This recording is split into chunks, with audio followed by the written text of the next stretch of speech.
నమస్తే. వీతుని స్వాగతం, లక్షణ సమాజీతం. వీతుని ఫోకస్ కార్యక్రమంలో ఈరోజు మనతో ఉన్నారు యాక్ట్రెస్ శిరీష గారు.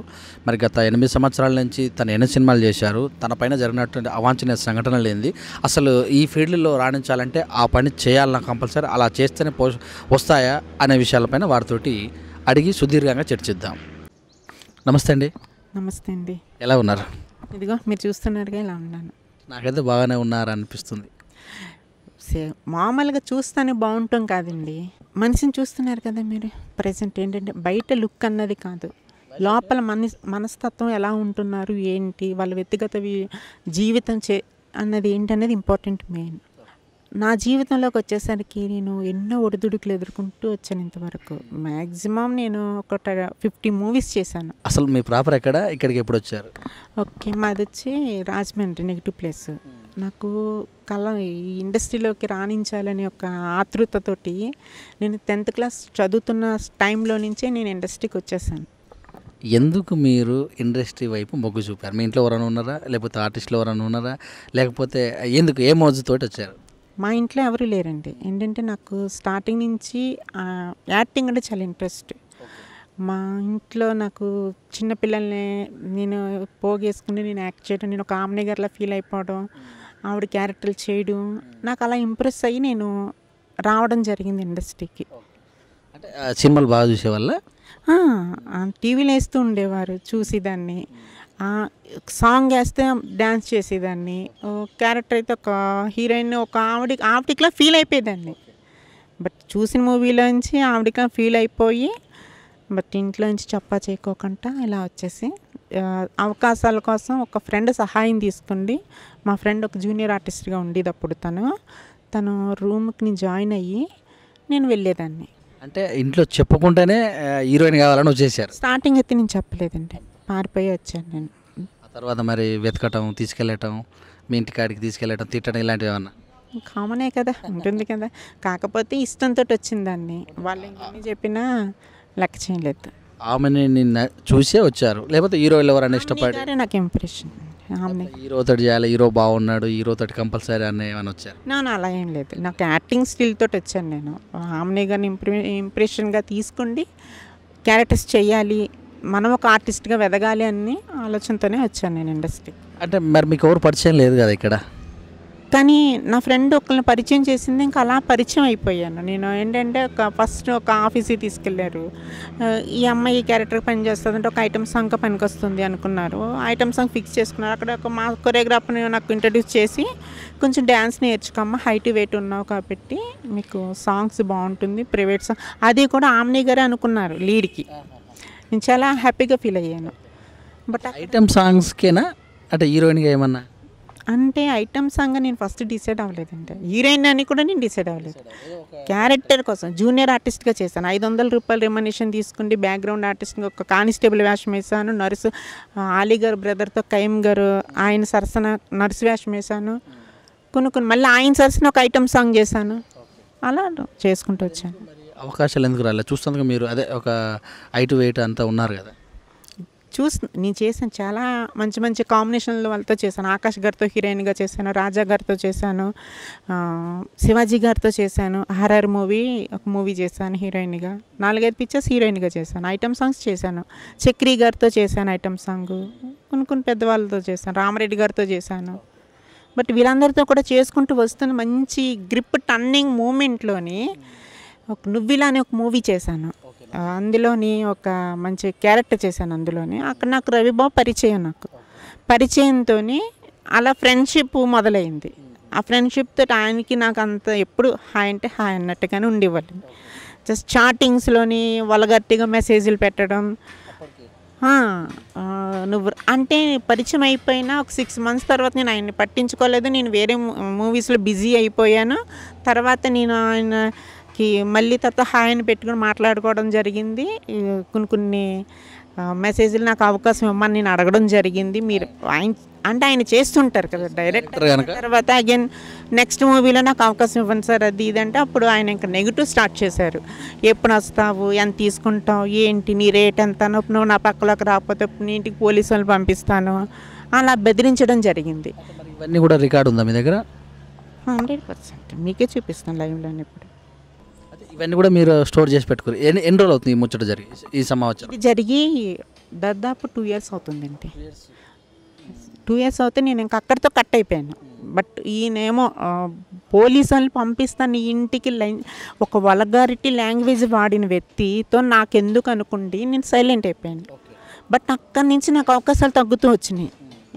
ఆఫీస్కి వెళ్తే ఓకే అనుకున్న వాళ్ళు కూడా తర్వాత నాట్ పాసిబుల్ అనటము, అగ్రిమెంట్లు చేసుకుని క్యాన్సిల్ చేయడం, ఇలా జరిగినాయి. అయితే ఇప్పుడు మీరు పేరు చెప్పారు కదా ఇప్పుడు రవిబాబు గారు, మరి ఆ రోజుల్లో అంటే 2 years బ్యాక్లో ఎందుకు మీరు ఈ విషయాన్ని పోలీసు వాళ్ళ దృష్టికి తీసుకెళ్ళలేదు? ఏమండి, నేను సింగిల్గా ఉంటాను, నాకు ఎటువంటి సపోర్ట్ లేదు, నాకు పొలిటికల్ సపోర్ట్ లేదు.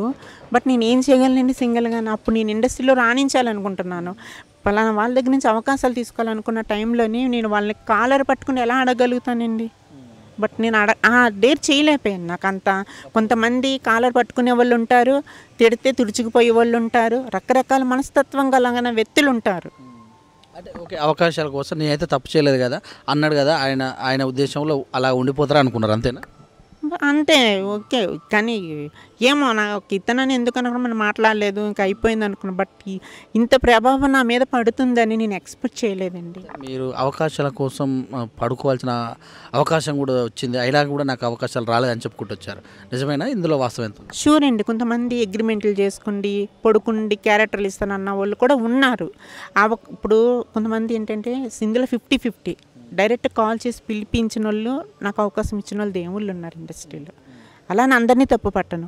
కొంతమంది వెధవలు ఏంటంటే వాళ్ళ స్వార్థం కోసం, వాళ్ళ కామదాహం కోసం ఇండస్ట్రీని అడ్డం పెట్టుకుండి ఏమేమి చేయాలనుకుంటున్నారో అవన్నీ చేయడం, పిలిపించిన నీకు అవకాశం ఉంది, లేకపోతే నీకు ఈ క్యారెక్టర్ ఉంది, నీకు ఆ క్యారెక్టర్ ఉందని లేనిపోయిన మాటలు చెప్పడము, ఆ అమ్మాయిలతోటి వీళ్ళు వాడుకుండి ఇది జరగటం, వాళ్ళకి అవకాశాలు ఇవ్వకపోవడం అన్నది చాలా రాంగ్.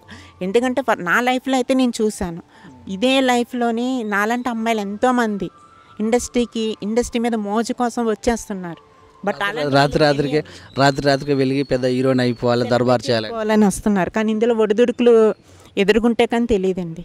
అంత ఒడిదుడుకులు ఎదుర్కొంటున్నాను నేను. మీరు పడుకునేటటువంటి అవకాశం వచ్చిందా? వస్తే ఎంతమంది మిమ్మల్ని ఆ పనికి రమ్మని చెప్పిన అంశం? కొంతమంది ఏంటంటే వాడుకుంటే అవకాశాలు ఇవ్వలేని వాళ్ళు ఉన్నారు, 100% ఉన్నారు. కొంతమంది ఏంటంటే వాడుకుంటే అవకాశాలు ఇచ్చిన వాళ్ళు కూడా ఉన్నారు. బట్ ఇప్పుడు ఒకటి ఎక్స్పెక్ట్ చేసి ఒకటి ఎక్స్పెక్ట్ చేయలేనప్పుడు మనకు అడిగింది ఇచ్చినప్పుడు వాళ్ళ గురించి మనకు అనవసరం. నాకు కావాల్సింది కావాలి. నాకేంటి, నాకు క్యారెక్టర్ కావాలి, నేను నటించాలి. ఒకేసారి ఇన్ని కెమెరాల ముందు యాక్ట్ చేస్తున్న వ్యక్తి సడన్గా కెమెరాలు దూరం అయిపోయి మేకప్కి దూరం అయిపోతే ఆ ఆర్టిస్ట్ పరిస్థితి ఏంటో నాకు తెలుసు, చనిపోయిన ఉదయ్ కిరణ్ గారికి తెలుసు ఆ మానసిక వేదన ఎలా ఉంటుంది అని. అంత శోభ అనుభవిస్తున్నానండి ఈ రోజున. సరే ఓకే, నో ప్రాబ్లం, అదంతా అయిపోయింది, నథింగ్. ఇండస్ట్రీ పెద్ద సముద్రం కదా, సముద్రంలో ఎంతోమంది రకరకాల జీవన ఉపాధి చేస్తున్నారు, రకరకాలుగా ట్రావెల్ చేస్తున్నారు. ఆ ట్రావెల్ చేస్తున్న వాళ్ళకి శిరీష్ అంటే ఐటమ్ సాంగ్, శిరీష్ అంటే మ్యాక్సిమం ఇండస్ట్రీ మొత్తం తెలుసు. తెలిసినప్పుడు అందులో ఒక 10 మెంబర్స్కి ఈ రోజున శిరీష గుర్తులేదండి? చెప్పండి, ఎందుకు గుర్తులేదు? ఓకే, ఒక అవకాశం ఇవ్వడానికి కానీ కనీసం ఏ క్యారెక్టర్కి నేను పనికిరానా? బట్ చూసే వాళ్ళైనా ఇది ఏదో క్యారెక్టర్, అమ్మమ్మ క్యారెక్టర్కో, శవం క్యారెక్టర్కో, ఏదో క్యారెక్టర్ కన్నా నేను పనికిరాని అని చెప్పమని తెలుగు ఇండస్ట్రీ.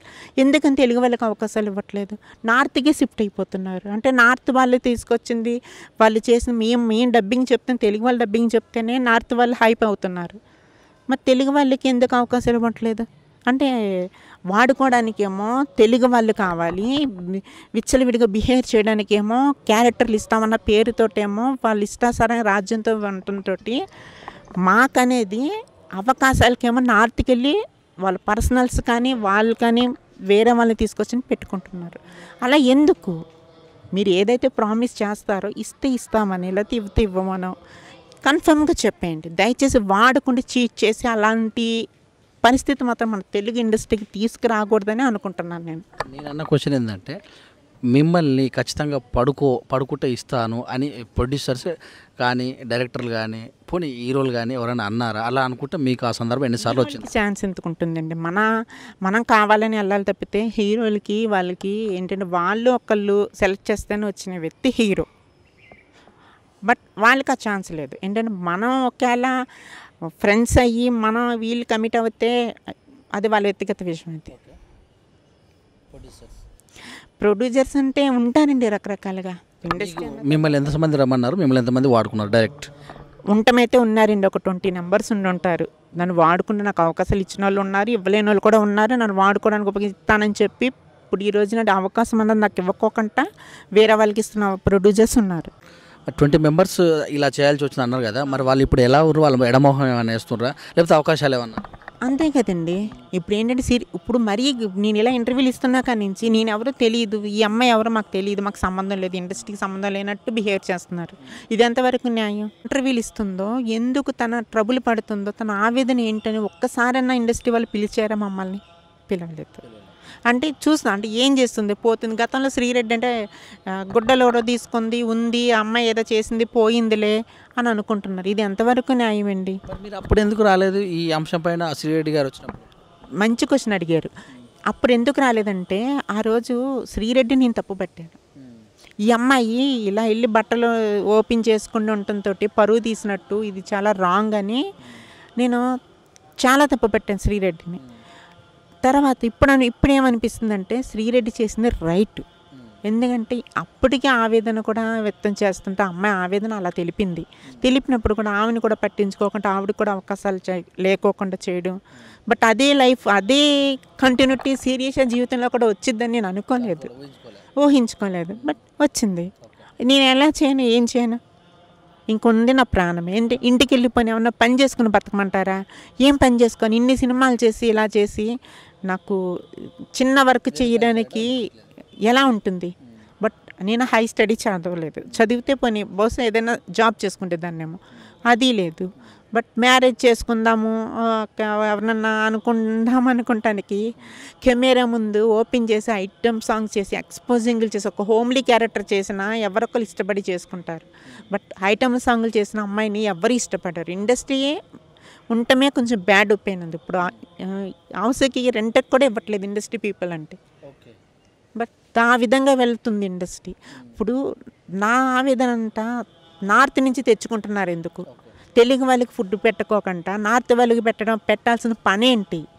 మన ఎవరైతే ఉన్నారో ఎవరు తెచ్చుకోవచ్చారో ఒకరు. ఇప్పుడు తమిళ ఇండస్ట్రీ ఉంది, వాళ్ళు మాత్రమే ఫుడ్ పెట్టుకుని తింటారు. వాళ్ళ ఇండస్ట్రీ వాళ్ళకి చేసిన తర్వాతే మన తెలుగు వాళ్ళని ఎవరిని తీసుకోవడం అనేది నాట్ పాసిబుల్. వాళ్ళు అంటున్న క్వశ్చన్ ఏంటంటే ఆర్టిస్ట్ అంటే కళకు దేశం, భాష లేదు, మతము లేదు, కులము లేదు కళ. మరి అలాంటప్పుడు వేరే వాళ్ళని తీసుకోవడం తప్పే ఉంది. దాదాపు అందరూ కూడా అవకాశాలు ఇస్తున్నాం కదా అని చెప్తున్నారు. కరెక్ట్. మరి మన తెలుగు వాళ్ళకి కూడా నార్త్ వాళ్ళకని వాళ్ళకని ఇవ్వాలి కదండి అవకాశాలు. ఎక్కడిస్తున్నారు? మరి వాళ్ళకి కూడా మన తెలుగు వాళ్ళకి ఉండాలి కదండి అవకాశాలు. మరి ఏవండి అసలు ఈ మధ్యకాలంలో మన తెలుగు వాళ్ళు ఎవరు వచ్చారు చెప్పండి? ఆ క్యారెక్టర్ ఆర్టిస్టుల కింద ఎవరైనా ఉన్నారా? 2-3 ఉన్నారు. హేమ గారు ఉన్నారు, సురేఖ వాణి ఎవరో ఉన్నారు, 2 అంతే. ఇప్పుడు దాదాపు ఈ ఛాన్సెస్ రావాలంటే ఖచ్చితంగా పక్కకు వెళ్ళాల్సిందేనా? ఛాన్సెస్ రావాలంటే ఇందులో ఇండస్ట్రీలోని ఇప్పుడు ఒక మొక్కని పెంచుతున్నామండి మనం. దానికి ఒక నీళ్ళు పోసి ఒక పండు ఇస్తుందో ఒక కాయ ఇస్తుందో అని పెంచుతాం మనం. అది పెరిగి పెద్ద అవుతున్న చుట్టూ దాని కింద నుంచి గడ్డి కూడా మొలుస్తుంది. ఇప్పుడు ఆ గడ్డి ఆ చెట్టుకి చాలా ప్రమాదం.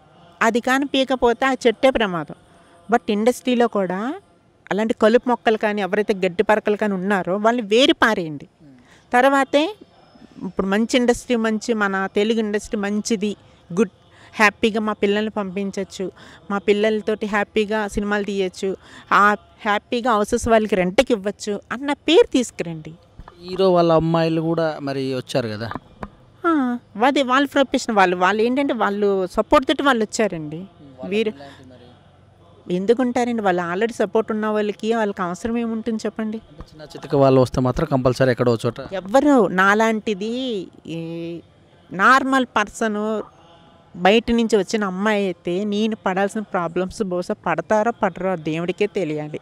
నేనైతే పడ్డాను 100%. ఇన్ని కష్టాలు పడి మరి పక్కన పడుకొని చేయాల్సిన అవకాశం ఎందుకు? అసలు అంత ఎగ్జైట్మెంట్ ఎందుకు మీకు? మరి కలం తల్లి అండి, కళను నమ్ముకుండా వచ్చాను. నాకు కలం తల్లి అంటే చాలా తెలియదా? ఫస్ట్ ఇలా ఉంటుందని తెలిస్తే నేను ఎందుకు వస్తానండి? హ్యాపీగా మ్యారేజ్ చేసుకుని సెటిల్ అయిపోదును కదా. మొదటి వ్యక్తి పడకలోకి వెళ్ళినప్పుడు నేను తప్పు చేస్తున్నాను అనే ఫీలింగ్ అనిపించలేదా? మీరు కగ్గం సినిమా చూశారు, తను చేసింది సంగీత గారు, సేమ్ యాస్టీజ్ అని ఎందుకు అనుకోండి క్యారెక్టర్. అంటే ఏమి తెలియని అమ్మాయి ఇండస్ట్రీలోకి వస్తే అలాంటి ప్రాబ్లమ్స్ కంపల్సరీ ఫేస్ చేయవలసిందే. మరి మీరు అలా అయినప్పుడు అతను పట్టుకొని అతను ఇంటికి వెళ్ళి తిట్టడం కానీ అలాంటి ఏం చేయలేదా మరి అవకాశం లేకపోతే? వాడు ఎవడో నాకు తెలియదు, వాడు ఆఫీస్ అంటాడు, ఏదో బ్యానర్ పెట్టుకుంటాడు, మేము నిజమని నమ్మేసి వెళ్ళిపోయి బుట్టలో పడిపోతున్నాం. కానీ మాకు వాడు గుడ్డ పేడ అని వాడితో సినిమాలు తీశాడు, ఆయన ఎన్ని సినిమాలు తీశాడు, ఆయన బ్యాక్గ్రౌండ్ ఏం తెలకుండా వెళ్ళిపోయి అట్లుంటే మాకు ఈ పరిస్థితి ఈ రోజున అమ్మాయిలకి ఎందుకు వస్తుందండి ఇలాగా తెలియదు. బట్ అంతలా మేము కేర్ చేయలేము, ఎక్స్పెక్ట్ చేయలేము. ఒక డైరెక్టర్ మీద కూడా బాగా మీరు మాట్లాడిన సందర్భం ఉంది. అసలు ఏ డైరెక్టర్, ఏం జరిగింది ఆయన వల్ల మీకు? అంటే నేను 2-3 పేర్లు చెప్పాను, అందులో ఎవరు? ఓకే, తేజ గారు ఏంటంటే ఒక అవకాశం ఉందని నన్ను ఆఫీస్కి పిలిపించారు. అది నువ్వు నేను డాష్ డాష్ అని ఒక మూవీ రిలీజ్ అయింది. అందులోని నాకు ఒక నెగిటివ్ రోల్ ఉంది, కామ చేసింది నార్త్ అమ్మాయి. ఆ క్యారెక్టర్ నాకు ఫిక్స్ చేసుకోండి, అగ్రిమెంట్ చేసుకోండి, నువ్వు ఇలా చెయ్యమ్మా అని ఆ రోజున ఆఫీస్లో కూడా చాలామంది ఉన్నారు. స్వయంగా కూడా ఆడిషన్ చేసింది కూడా తేజ గారే నాకు. సరే ఓకే కదని మేము అంతా డిసైడ్ చేసుకుని చేసిన తర్వాత అగ్రిమెంట్ చేసుకోండి. కట్ చేస్తే 3 months తర్వాత సినిమా రిలీజ్ అయితే నా ఫ్రెండ్ చెప్పింది, ఆ క్యారెక్టర్ నువ్వు చెయ్యాలి పిచ్చిదానా, నీకు గుర్తుందా అని. అప్పుడు నాకు బలి వెలిగింది. బట్ ఏం చేయమంటే అలా అగ్రిమెంట్లు చేసుకోండి, అమ్మాయిలతోటి అలాగ రాంగ్గా బిహేవ్ చేయడం. నేను ఆయనతోటి కూడా మీకు ఆయనతోటి కూడా సంబంధం ఎలా ఉంటుంది అని అడుగుతున్నారు కూడా. అడుగుతున్నప్పుడు మరి అవకాశం కూడా ఇవ్వాలి కదా. అలాంటి పెద్ద పెద్ద డైరెక్టర్లు కూడా మోసం చేస్తే తేజ గారు కొత్త వాళ్ళకి అవకాశాలు ఇస్తామని మెల్ల ఒకటి బోర్డు పెట్టుకుని మాత్రం తిరుగుతారు. కానీ నా విషయంలో అయితే మాత్రం అది 100% రాంగ్ అండి. నేను చాలా ప్రాబ్లమ్స్ పడ్డాను.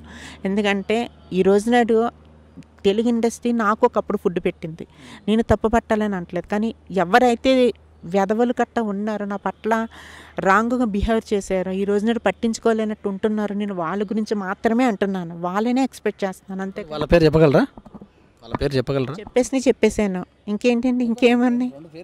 రవిబాబు చెప్పేశాను, తేజ గారు చెప్పాను, రఘు అని ఒక డ్యాన్స్ మాస్టర్ కొరియోగ్రాఫర్ ఉన్నాడు, వాడు అంతే. ఒక సాంగ్ ఉందని చెప్పి నన్ను తీసుకెళ్ళి ఆయనకు అనుకూలంగా నేను లేనని, ఆయన చెప్పినట్టు నేను వినట్లేదని, ఆయనకి నిన్ను మూమెంట్స్ ఒక్కొక్క రాని మూమెంట్ ఇచ్చి చేయమని చెప్పి రాపోతే నన్ను అప్పటికప్పుడు జ్యువెలరీ ఇవన్నీ తీయించేసి, నాకు బ్యాక్గ్రౌండ్ ఆడటానికి వచ్చిన అమ్మాయి అస్సలు వేరు బెడ్ అంత లావున్న అమ్మాయిని తీసుకెళ్ళి నీళ్ళు ఆడించి నన్ను సెట్లోంచి పంపించారు.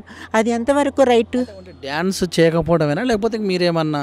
అని చెప్తున్నాను కదండి, ఆయనకు అనుకూలంగా లేనని. అనుకూలంగా అంటే ఆయనకు నచ్చినట్టు నేను చెప్పినట్టు విను, కమిట్మెంట్ ఇవ్వి, నాకు ఇస్తే నా పక్కలో పడుకుంటే నీకు మంచి అవకాశాలు ఇప్పిస్తాము, జనరల్గా ఉంటుంది. అలా సారీ అండి నేను అలా కాదు, నేను ఇది చేసుకోవడానికి వచ్చాను, అది ఇది అని అమ్మాయి పరిస్థితి శిరీష్ అలా ఉంటుంది. ఇప్పుడు 20 members దగ్గర మీరు పడుకున్నారని డైరెక్ట్గా చెప్పారు. మరి రవిబాబు దగ్గర ఎందుకు మీరు ఆ పని చేయలేకపోయారు? అతను ఎందుకు మీ వెంబటి పడ్డాడు, ఎందుకు తిరస్కరించారు? మరి అండి, నాకంటే ఒక మనసు ఉంటుంది. నా మనసు ఇష్టం ఉండొచ్చు, ఉండకపోవచ్చు, అది నా వ్యక్తిగత విషయం. అది అంతేకాని వాడితో పడుకోవాలని రూల్ ఏమన్నా ఉందా? లేదు కదా, నా ఇష్టం అది. అంటే వాడు రమ్మనగానే నీకు ఎంతైనా మనీ ఇస్తే నేను మనీ కూడా ఆశపడిపోయి వెళ్ళిపోవచ్చు, బట్ వెళ్ళలేదే, నన్ను అవకాశాల కోసం. కానీ ఇంత పెద్ద డైరెక్టరు బట్ ఇలాంటి వల్గర్టీ లాంగ్వేజ్ వాడి ఇంతలా చేస్తారా అని నేను షాక్ అయ్యాను. ముందుగా వాళ్ళు అడిగే ప్రొసీజర్లోని వాళ్ళు అడిగి ఉండుంటే, స్టార్టింగ్లో నాకు క్యారెక్టర్ కోసం నీకు ఈ క్యారెక్టర్ ఇస్తున్నాను, నాతో కమిట్మెంట్ ఇస్తావా శిరీష్ అంటే బహుశా నేను ఆలోచించి ఉండొచ్చేమో. మీకు ఇలాంటి ఆర్టిస్ట్ అంటే క్యారెక్టర్ ఇవ్వను అని అనలేదు, ఇస్తానని అనుకుంటారా? మిమ్మల్ని ఆ మాట అడిగినందుకే ఇలా? అడిగినందుకని కాదండి, అమ్మాయి పట్ల బిహేవ్ చేయడం చాలా రాంగ్. అతను చాలా ఇండేషన్స్గా రాంగ్గా అలాంటి వర్డ్స్ వాడి బిహేవ్ చేస్తే ఏ అమ్మాయి అసలు యాక్చువల్లీ నేను చెప్పుతో కొట్టుకోకుండా వదిలేసాను. నేను చేసింది మంచితనం. అది టచ్ అయితే ఇప్పుడు ఎదురు పడితే పడినివ్వండి, ఎదురు పడాలి కదా, పడినప్పుడు చూద్దాం. మీరు చెప్పు తీసుకొట్టాలి వదిలేసిన అంటారు కదా, ఒకవేళ ఎదురు పడితే? అవునండి, ఇప్పుడు ఒక అమ్మాయికి ప్రపోజ్ చేసి ఇష్టం లేని అమ్మాయిని నువ్వు రావే అంటే మరి చెప్పుతో కొట్టకపోతే మరి దేంతో కొట్టాలి అసలు? అంటే కమిట్ అయిపోమంటారా?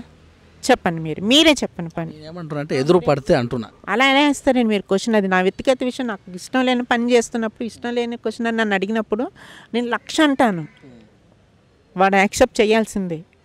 అంతేకాని నాకు సంబంధం లేదు, ఈమె ఎవరో నాకు తెలియదు, శిరీష ఎవరో నాకు తెలియదు, శిరీష నేను ఎక్కడ చూడలేదు, ఎప్పుడో నా మూవీలో చిన్న వేషం ఇచ్చింది అంటే అలా అని అంటున్నాడని నాకు విషయం తెలిసింది. రాబోయే రోజుల్లో మరి ఎలా ఈ అంశం పైన ఎలా ముందుకెళ్తారు మరి? వాడు ఎలా డిసిషన్ తీసుకుంటాడు? ఇప్పుడు ఫ్యామిలీని బట్టే బిడ్డలకు వస్తుంది. చలపతిరావుని తీసుకుందాం. లేడీస్ పట్ల ఆ మధ్యన ఒక కామెంట్ చేశారు. బట్ ఆ కామెంట్స్ చేయబెట్టి అదే లక్షణం కొడుకులకి రాదని ఏమిది వాస్తవం అయి ఉండొచ్చు కదా. అంటే అది రాంగ్ కదా. అంటే కొంతమంది భయపడి ఉండొచ్చు, రాకూడదు, ఎందుకు మనకి ఎందుకని కూడా అనుకోవచ్చు. లేదా మనీకి కొంచెం మంది బెండ్ అయిపోయిన వాళ్ళు ఉండొచ్చు. బట్ శిరీష అలాంటిది కాదు. శిరీష ఏంటి, నాకు క్యారెక్టర్ కోసం, వేషం కోసం నేను వచ్చిన దాన్ని. అంతేకాని మీరు బెదిరిస్తే బెదిరిపోయి కత్తి పెడతా, అసలు మనం ఏ సమాజంలో ఉంటున్నామో నాకే అర్థం కావట్లేదండి. ఇప్పుడు ఎన్ని రోజులు ఇంటికి పోలీసు వాళ్ళు పంపిస్తాను, లంజే నేను బుక్ చేయిస్తానన్న వర్డ్ వాడితే నేను ఎంత ఏడ్చుంటానో మీరు అర్థం చేసుకోండి. నా కొడుకుమంట ఎంత ఉంటుందో. ఇప్పుడు మరి ఎన్ని రోజులు అవుతుంది మీకు ముఖానికి కలర్ వేసుకోకుండా? అప్పటి నుంచి ఇప్పటి వరకు ఎన్ని రోజులు మరి ఉపవాసాలు ఉన్నావా? 2 సంవత్సరాల నుంచి నేను అసలు ఆ రంగు అన్నది వేసుకోలేదండి. మీ మీడియా ఇంటర్వ్యూలు పరంగా ప్రజెంట్ ఇప్పుడు వేసుకుంటున్నాను. అంతవరకు నేను ఇప్పటికొచ్చి మేకప్ అన్నది వేసుకోలేదండి. ఎందుకంటే కలం తల్లి నేను చాలా ప్రేమిస్తాను. నాకు ఆ కలం తల్లి దూరం అవుతుందని అనుకుంటున్నాను. బట్ అయినా దూరం చేస్తున్నారు. అది ఎంతవరకు ఏమో. మరి వేషాల కోసం మళ్ళీ డైరెక్టర్ తలుపు తెచ్చే అవకాశం ఉందా? డెఫినెట్గా నన్ను శిరీష ఆఫీస్కి రామ్మా, నీకు పలానా క్యారెక్టర్ ఉందంటే 100% నేను వెళ్తానండి. అది ఏంటి క్యారెక్టర్ ఏంటి తెలుసుకుంటాను, నేను చేస్తాను. మళ్ళీ మోసపోరుగా? మోసపోయిన దానికి ఇదేమీ లేదండి. కాకపోతే ఏంటంటే అది జరిగేది జరగంది మాత్రం తెలుసుకుంటే అంత అవగాహన అయితే వచ్చింది శిరీషకి ఇప్పుడు ప్రజెంట్. అది చేయగలుగుతాను. 10వ తరగతిలో పారిపోయి వచ్చారు. మరి ఇప్పుడు పరిజ్ఞానం ఎంత ఉంది? ఇప్పుడు మెచ్యూర్ అయినట్టేనా? ఇన్ని సినిమాలు ఒక 8 ఇయర్స్ నుంచి ఇండస్ట్రీలో ఉన్నానంటే మెచ్యూర్ అవ్వకోకుండా ఎందుకు ఉంటానంటే ఆ మైండ్ అన్నది తీసుకొస్తాను కదా, మెచ్యూర్ మైండ్. దాదాపు మరి ఒకవేళ వాళ్ళకి అనుకూలంగా ఉండాలి అంటే దాదాపు వాళ్ళు చెప్పినట్టు వినాల్సిందేనా? మరి ఇప్పుడున్న ఇండస్ట్రీలో మొత్తం దాదాపు అలాగనే ఉంటుందా? అంటే అందరినీ అనకూడదండి, చాలా తప్పు. ఉన్న ఎదవలు ఉన్నారు, బట్ వాళ్ళైతే 100% ఉంటుంది. వాళ్ళ ట్రీట్మెంట్ అయితే మరి నా పట్ల ఇలా జరిగిందంటే అమ్మాయిల పట్ల జరగడంలో మీ ఇంటర్వ్యూలు చూసి మరి ఇలా మా పేరు ఎందుకు బదనాం చేస్తున్నామని బెదిరింపు కాల్స్ కానీ ఏమన్నా పోలీస్ స్టేషన్ కేసు పెడతామని ఏమన్నా అంటే కొంతమంది గుర్తు తెలియని వ్యక్తులు అంటున్నారు, నువ్వు ఎక్కడ ఎందుకు ఉంటావు, ఎలా ఉంటావు, ఏం చేస్తావని రకరకాలుగా మాట్లాడుతున్నారు. మెసేజ్ అవి వస్తున్నాయి కానీ నేను పట్టించుకోలేదు. మా పేర్లు తీస్తున్నావు ఇది అని నేను బెదిరించే వాళ్ళు ఉన్నారు. ముక్కు ముఖం తెలియని ఎదవలు ఎవరో బెదిరిస్తున్నారు. కాకపోతే ఏం చేయదలుచుకున్నారో చేయమనని శిరీష అని కానీ నేను మాత్రం చెప్పేది అందరినీ తీసి లాస్ట్కి సినిమా ఇండస్ట్రీ ఛాంబర్ ఏదైతే ఉందో దాని ముందే నేను సూసైడ్ చేసుకుని చచ్చిపోవడం కన్ఫామ్. ఎందుకంటే ఒక్క శిరీషకి, ఒక ఆర్టిస్ట్కి ఇండస్ట్రీ ముద్ద పెట్టలేనప్పుడు శిరీష బతకడం వేస్ట్ అండి. లేదా విచారం చేసుకుని బతకమంటారా? మీ ఛాంబర్ ముందే చేస్తాను, అదే తప్పు చెప్పండి. చేసుకోమంటారా? ఇండస్ట్రీ పెద్దలైనా ఉన్నారు, కానీ ఇండస్ట్రీ పెద్దలు ఎవరైతే ఉన్నారో వాళ్ళు దేవుళ్ళనే అనుకుంటున్నాను. శిరీషకు మంచి అవకాశం కల్పిస్తారు, పిలిపించి ఏంటమ్మా నీ పొజిషన్ ఇలా కాదని అడుగుతారని అనుకుంటున్నాను. అది నేనేమో ఎవరి గురించి అయితే చెప్తున్నానో నా లైఫ్లో ట్రావెల్లో జరిగిన విషయాలు మాత్రం చెప్తున్నాను. నేను ఎవరిని ఉద్దేశించి కానీ ఇండస్ట్రీని బురద జల్లాలని మాత్రం నేను తప్పుగా అయితే అంటలేదు. ఎందుకంటే ఇండస్ట్రీ మీద బురద జల్లితే నా మీద నేను జల్లుకున్నట్టే. ఎందుకంటే అందులో నేను బతికొచ్చిందాన్ని కాబట్టి. అయితే ఇప్పుడు మరి మా అని కూడా ఒకటి ఉంది, మరి వాళ్ళ దృష్టికి ఏమైనా వెళ్ళారా మీరు? వాళ్ళ దృష్టికి తీసుకెళ్ళారా? అంతకుముందు వెళ్ళాను. నరేష్ గారు వాళ్ళ మా మదర్ చనిపోవడంతో ఇంకా ఆ రోజు అపాయింట్మెంట్ క్యాన్సిల్ అయింది. తర్వాత కూడా ఇంకా ట్రై చేస్తే ఇంక ఈలోపు నా న్యూస్ వైరల్ అవ్వడంతో నాకు అపాయింట్మెంట్ ఇవ్వడంతో నేను వెళ్ళానండి. నాకు ఎవరు అప్రోచ్ లేదు, నాకు ఎవరైనా సపోర్ట్ ఉంటే నేను ఏదైనా చేయగలుగుతానండి. సపోర్ట్ లేని దాని పరిస్థితి ఏంటి, ఇలా ఉంటుంది. మీడియాకి వచ్చారు కదా, మరి మీడియాకి వచ్చి చాలా ఇంటర్వ్యూలు కూడా ఇచ్చారు. మరి దీనివల్ల ఏమైనా మీకు ఉపయోగం ఉందా, లేకపోతే ఇంకా పేర్లు బయట పెట్టి ఇంకా ఏమైనా బ్యాడ్ అయ్యే అవకాశం ఉందా? బ్యాడ్ అయిపోయింది కదండి. ఉపయోగం అంటూ నాకేమీ లేదు. నాకు ఫస్ట్ ఇచ్చిన ఇంటర్వ్యూలో నాకు అవకాశం కల్పిస్తారు, నా తల్లి తండ్రి అనుకున్నాను ఇండస్ట్రీని. ఎవరు నాకు అవకాశం కల్పించలేదు. ఓకే, ఎవరు పట్టించుకోలేదు. అందుకని ఈ రోజున నేను నేమ్స్ కూడా తీస్తున్నాను నేను. ఓకే, నాకు నన్ను పట్టించుకోలేనప్పుడు, నాకు ఒక క్యారెక్టర్ ఒక అవకాశం ఇవ్వలేనప్పుడు నేను ఒకరిని దాయాల్సిన అవసరం నాకు లేదు. పరువు నష్టం దావా కేసు వేస్తే మీ మీద మమ్మల్ని అనవసరంగా బయటికి లాగుతారని నేను చెప్పింది ఏమైనా అబద్ధం ఉంటే, నేను జరిగింది ఏదైనా ఫ్రాడ్ ఉంటే 100% ఏది వేసినా నేను రెడీ. నేనే వాళ్ళ మీద ఇంకా కేసులు వేయకోకుండా ఆలోచిస్తున్నాను, పోన్లే పాపమని. లేదంటే నేను చాలా కేసులు వేసేస్తాను. మరి అదే ఇలా మీడియా ముందు చెప్పిన బదులు పోలీస్ స్టేషన్కి వెళ్ళి మరి మీకు ఏదైనా చేయొచ్చు కదా. 100% అండి. నేను చూస్తున్నాను కదా, ఇంకా నాకు బెదిరింపు కాల్స్ అయ్యి ఎక్కువైతే 100% నేను చేయడంలో వెనకాడను. కాకపోతే ఏంటంటే ఇస్తాను కేసు కూడా, 100% కేసులు పెడతాను. ఎవరెవరైతే ఉన్నారో అందరి మీద పెడతాను. కాకపోతే ఏంటంటే ఇండస్ట్రీ ఒక పిలుపు వస్తుందని చూస్తున్నాను. ఇలాగ అన్యాయం జరిగింది కదా, మరి ఎవరైనా ఇంకా చాలామంది ఉన్నారు లేడీ ఆర్టిస్టులు కూడా, వాళ్ళు ఏమైనా ఫోన్ చేసి ఎందుకు అలా చేస్తున్నావు, కావాలంటే మనం అందరం కలిసి పోదామని ఎవరైనా ఫోన్ చేశారా? ఏమండి, కొంతమంది ఫోన్లు చేసి సానుభూతి తెలిపిన వాళ్ళు ఉన్నారు. శిరీష అలా చేయకమ్మా, ఇలా చేయకమ్మా అని. కొంతమంది సూసైడ్ చేసుకోకమ్మా, నీకు ఎందుకు అది ఇది, మా మూవీలో అవకాశం ఇస్తాం పలానా నెక్స్ట్ మంత్ అని అన్నారు. మాకు ఏదైనా సరే అగ్రిమెంట్ చేసి సైన్ చేస్తేనే మాకు కన్ఫామ్ అండి, లేకుంటే మాకు కన్ఫామ్ కాదు. మేము దాన్ని నమ్మలేము. మాట అనేది దారిని పోయి దానయ్య కూడా ఇదిగో మాట ఇస్తున్నానని చెప్పేస్తారు. ఆ మాటను పట్టుకుని లైఫ్ లాంగ్ మేము ఉంటే ఇప్పటికే సగం నాశనం అయిపోయాను. ఇంకా నాశనం అయిపోయే ఓపిక నాకు లేదు. ఇప్పుడు ఒకవేళ పిలిచి నీకు ఎలాంటి క్యారెక్టర్లు కావాలి, ఎలాంటి ఆర్టిస్ట్ కావాలి, అంటే ఏ టైప్ ఆఫ్ కల్చర్ కావాలని అంటే మీరు ఎటువైపు మొగ్గుచ్చుకే అవకాశం? నాకు హోమ్లీ క్యారెక్టర్స్ అంటే చాలా ఇష్టం అండి. నాకు ట్రెడిషనల్గా ఉండటం ఇష్టం. నేను ఏదో ఎక్స్పోజింగ్లో నాకు దారి ఎన్నుకోవడం కోసం వెళ్ళాను తప్పితే నాకు కావాలని అయితే నేను వెళ్ళలేదు. ఎందుకంటే నేను గోదావరి జిల్లా నుంచి వచ్చిన దాన్ని.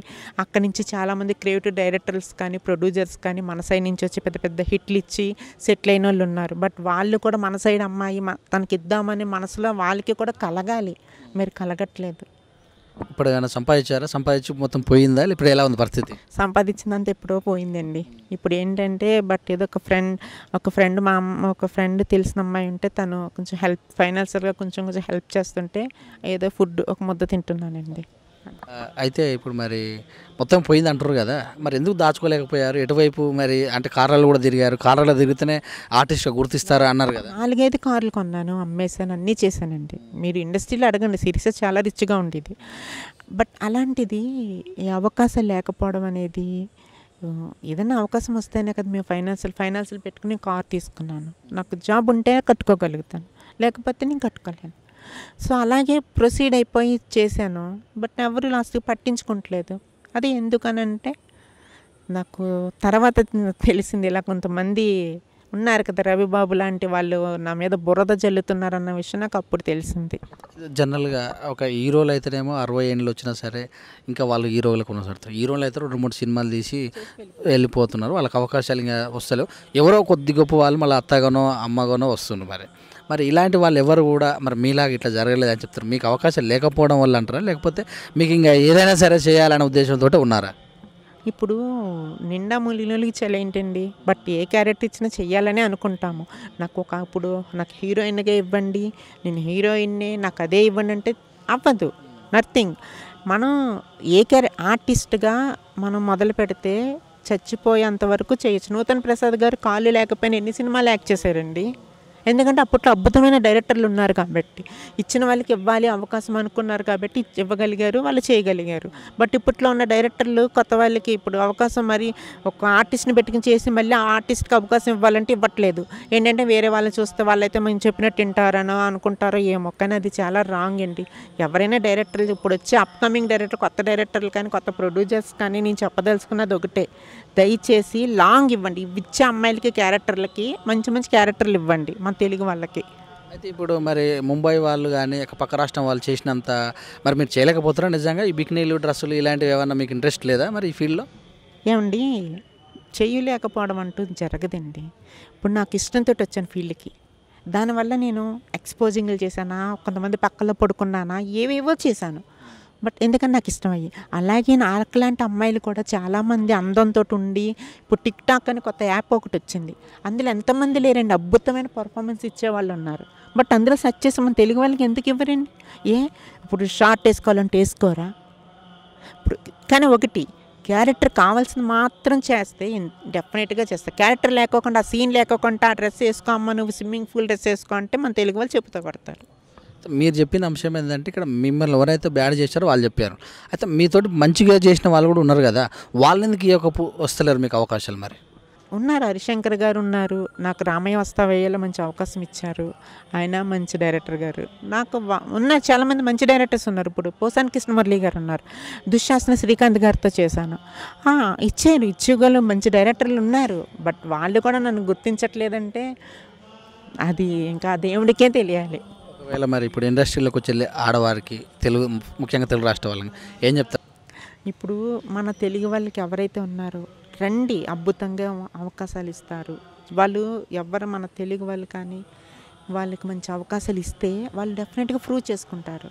అంతేకాని మీరు తోడేలు వచ్చి రాబందులాగా మాత్రం పీక్కు తినకండి. మీరు ఎవరైతే సినిమా చేద్దాము అన్న ఫ్యాషన్ తోటి వచ్చిన వాళ్ళకి, రాబోయే వాళ్ళకైనా ఒకటే మాట, మీరు పక్క ప్లాన్ ఒక రైట్ ఇద్దాము అనుకుంటేనే మీరు అమ్మాయికి కమిట్ అవ్వండి. అగ్రిమెంట్ అయినా ఏదైనా షూర్గా. కానీ మధ్యలో మాత్రం డ్రాప్ మాత్రం అవ్వద్దు దయచేసి. ఎందుకంటే మన తెలుగు వాళ్ళు మీ ఇంట్లోనూ మా ఇంట్లోనూ కాదు, మన తెలుగు రాష్ట్రం తెలంగాణ కానీ మన ఆంధ్రప్రదేశ్ కానీ కలిసి మెలిసి ఉంటున్నాం. అలాంటి వాళ్ళమే అందరం ఒకటే. అది మాత్రం ఆ ఒక్క భావన మాత్రం కలుపుకుండి మన తెలుగు వాళ్ళకి కానీ అందరికీ అవకాశాలు ఇవ్వాలని మాత్రం కోరుకుంటున్నాను. ఎవరికి అన్యాయం చేయకోకుండా వచ్చే వాళ్ళకి ట్రబుల్ మాత్రం పెట్టొద్దు. రాబోయే వాళ్ళు కూడా హ్యాపీగా రావచ్చు, విత్ సపోర్ట్తో రండి మీరు. అంతేకాని సోలోగా మాత్రం దయచేసి రావద్దు. వస్తే మాత్రం సిరీస్ అలా అయిపోతుంది జీవితం. ఓకే అండి, థ్యాంక్ యూ వెరీ మచ్. మరి ఇంటర్వ్యూ తోటి మరి సినీ పెద్దలు అందరూ చూసి, సినరిస్ట్ పెద్దలు చూసి మరి మీకు కాస్త కూస అవకాశాలు ఇచ్చి మీ యొక్క జీవితాన్ని ఖచ్చితంగా కాపాడాలని, మీరు దయచేసి ఎటు పరిస్థితుల్లో కూడా జీవితాన్ని ఆగం చేసుకోకండి, సూసైడ్ లాంటి ఆలోచన చేయకండి, ఏదో ఒకటి చేస్తూనే పోరాడండి. మీ పోరాటంలో మరి మమ్మల్ని కూడా భాగస్వామ్యం చేయండి. అప్పటి వరకు మేము కూడా మీ వెంట ఉంటాము, ఎన్నదానిగా ఉంటాం. దయచేసి ఎటు పరిస్థితుల్లో అటువైపు వెళ్ళకండి. Okay, thank you. ఇదే అండి మరి ఆర్టిస్ట్ శిరీష గారు చెప్పినటువంటి విషయాలు, వాళ్ళ యొక్క ఆవేదన, అతనికి ఎందుకు మరి అవకాశాలు వస్తలేవు, అలాంటి పనులు చేసినా కూడా ఎందుకు మరి మోసం చేశారు, మరి ఖచ్చితంగా కూడా మాలాంటి వాళ్ళకి అవకాశాలు ఇవ్వాలని వారు ఈ ఇంటర్వ్యూలో తెలియజేశారు. చూస్తూనే ఉండండి V3 న్యూస్. కెమెరామ్యాన్ నవీన్తో మీ సురేష్ దండు.